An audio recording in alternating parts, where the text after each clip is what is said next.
Voici l'infrastructure. Sur l'hôte tourne un serveur Samba, configuré en contrôleur de domaine Active Directory. Il joue le rôle d'un annuaire Windows AD.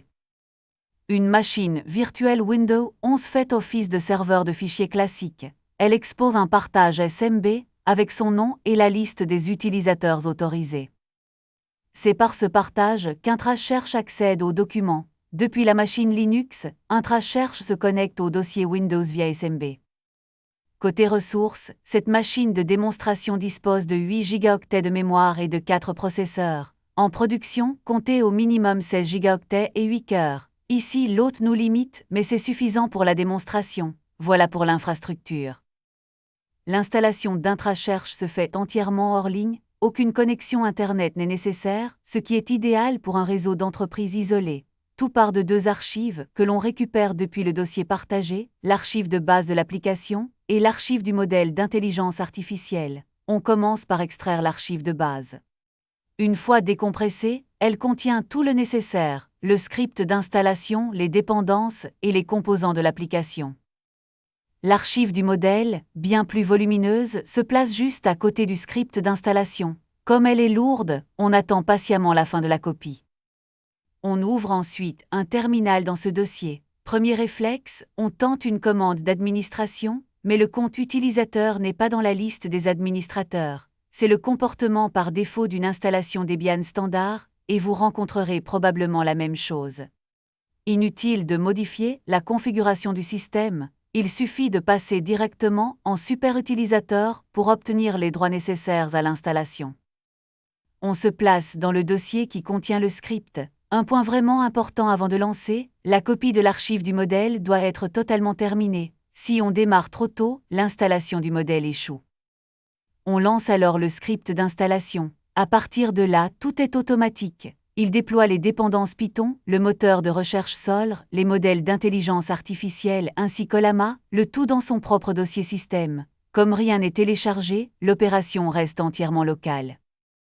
Pendant l'installation, un mot sur ce modèle. C'est lui qui fait fonctionner Sherlock, le bibliothécaire virtuel, capable de répondre à vos questions en langage naturel. Si vous fournissez sa somme de contrôle, l'installateur la vérifie automatiquement pour garantir l'intégrité de l'archive.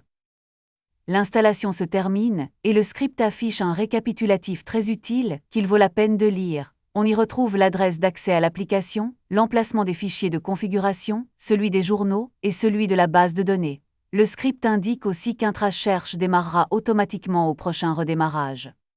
Un point d'attention sur l'adresse réseau, l'adresse interne à VirtualBox n'est pas accessible depuis l'extérieur. C'est l'adresse réelle de la machine, affichée ici, que vos utilisateurs devront utiliser.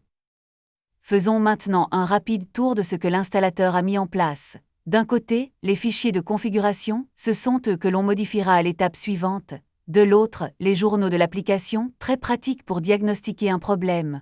On trouve aussi une base de données interne qui tient le registre des fichiers indexés. Et enfin, le cœur de l'application, déployé dans son propre dossier, avec le moteur de recherche, les modèles et les services associés. À ce stade, si l'on tente de démarrer IntraSearch, il refuse, il signale qu'il manque des fichiers, tout simplement parce que rien n'a encore été configuré. C'est parfaitement normal, et c'est justement l'objet des étapes suivantes, d'abord l'installation de la licence, puis la configuration de l'application. À la fin de l'installation, IntraSearch ne démarre pas, il nous prévient que le fichier de configuration n'a pas encore été renseigné. Ouvrons donc ce fichier de configuration principal. Il rassemble tout ce dont l'application a besoin pour fonctionner, la connexion à l'annuaire, la sécurité, la base de recherche et les paramètres du modèle. Par défaut, plusieurs valeurs sont remplies par un texte repère « Changez-moi ». C'est ainsi qu'IntraSearch détecte qu'elles n'ont pas encore été personnalisées et il refuse de démarrer tant que c'est le cas. Il y a également un fichier d'index que l'on laissera de côté pour l'instant. Pour gagner du temps, j'ai préparé à l'avance un fichier de configuration déjà complété que je vais vous montrer. Ce fichier préparé contient exactement les mêmes rubriques que celui d'origine, il est simplement déjà renseigné. On l'ouvre côte à côte, et l'on recopie les sections utiles dans le fichier de configuration attendu par l'application. On commence par tout le bloc lié à l'annuaire, c'est-à-dire la configuration LDAP. On copie donc l'ensemble de la configuration de l'annuaire, le bloc LDAP. Chaque paramètre est décrit en détail dans le guide d'installation fourni avec le logiciel, c'est une référence précieuse, n'hésitez pas à vous y reporter à chaque étape. Une fois cette copie faite, prenons un instant pour faire le point. La partie annuaire est maintenant renseignée, il reste la licence. Et là, volontairement, je ne vais pas l'installer tout de suite. Je préfère d'abord vous montrer comment se comporte l'application quand la licence est absente, cela vous aidera à reconnaître ce cas si vous le rencontrez. On lance donc Intracherche volontairement sans avoir installé la licence. L'application démarre comme un service système, à partir de maintenant, elle tourne en arrière-plan et se relancera même automatiquement à chaque redémarrage de la machine. On lui laisse le temps de s'initialiser. On vérifie que le service est bien actif avec la commande d'état du système. Le démarrage prend un peu de temps car l'application est lourde. On patiente donc quelques instants, le temps qu'elle finisse de se lancer, avant d'aller vérifier s'il y a des erreurs. On peut maintenant y accéder depuis un navigateur à l'adresse de la machine sur le réseau sur le port de l'application. La page de connexion s'affiche, bon signe, le serveur web fonctionne. Mais lorsqu'on tente de se connecter, un message d'erreur apparaît. Le serveur tourne, mais quelque chose l'empêche de nous authentifier. Pour comprendre, direction les journaux de l'application dans le dossier des logs. On y cherche ce qui concerne la licence. Le verdict est là, horodaté, la licence n'a pas été trouvée, et Intracherche fonctionne donc en mode dégradé. C'est exactement le comportement que je voulais vous montrer, sans licence valide, l'application démarre bien mais reste bridée. Les journaux révèlent en réalité un second problème, distinct du premier, l'application n'arrive pas à joindre le serveur d'Authentification.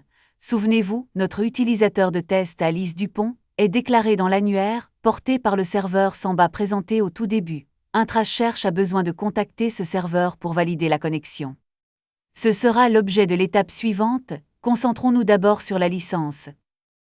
Réglons donc la licence. L'opération est simple, mais comporte un piège. Dans mes fichiers de configuration, je dispose d'un fichier de licence qui vous est fourni séparément. La première étape consiste simplement à le copier à l'endroit attendu par l'application, exactement comme l'indique le guide d'installation.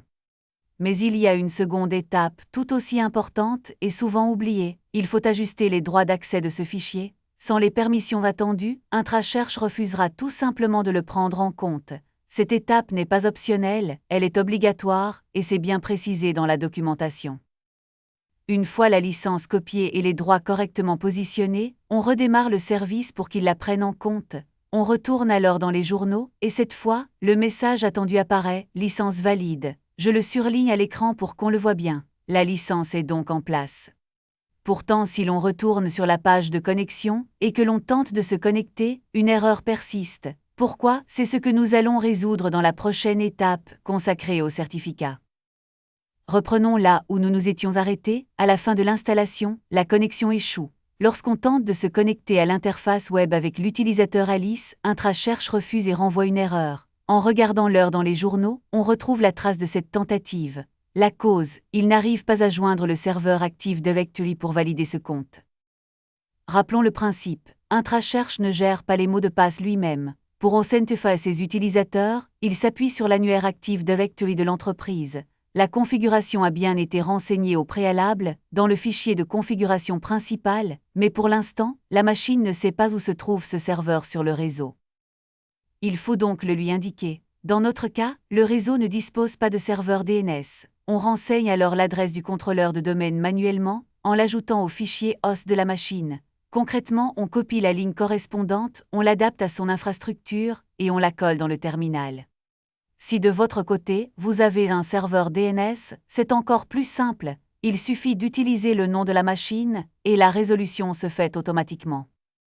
On recharge la page pour tester. Cette fois, l'erreur a changé, ce n'est plus un problème d'adresse, le serveur est bien joint, mais on obtient une erreur d'authentification interne. Pour comprendre, on retourne dans les journaux. Le message est clair, la machine virtuelle Java, sur laquelle tourne Intracherche, ne fait pas confiance au certificat présenté par le serveur Active Directory. C'est un cas classique des connexions sécurisées en entreprise. La solution se déroule en 2 temps. D'abord, on récupère le certificat du serveur Active Directory. Ensuite, on l'ajoute au magasin de confiance de Java, c'est-à-dire à la liste des autorités que la machine virtuelle accepte. Ce sont ces 2 commandes que l'on copie et que l'on adapte à son infrastructure. Au moment de l'import, l'outil demande une confirmation. Faut-il faire confiance à ce certificat? On répond oui. Le certificat est désormais enregistré. Pour que ce nouveau certificat soit pris en compte, il faut redémarrer le service. On patiente alors le temps qu'il se relance. Un point important, il ne faut pas recharger la page trop tôt, car le serveur web n'a pas encore fini de démarrer. On peut suivre la progression directement dans le moniteur système, tant que le processus Java travaille, c'est normal. Dès que l'activité retombe, c'est que le démarrage est terminé. Le service est reparti. On se reconnecte alors avec Alice et cette fois, la connexion réussit, l'erreur a disparu. l'Authentification par Active Directory est désormais pleinement opérationnel.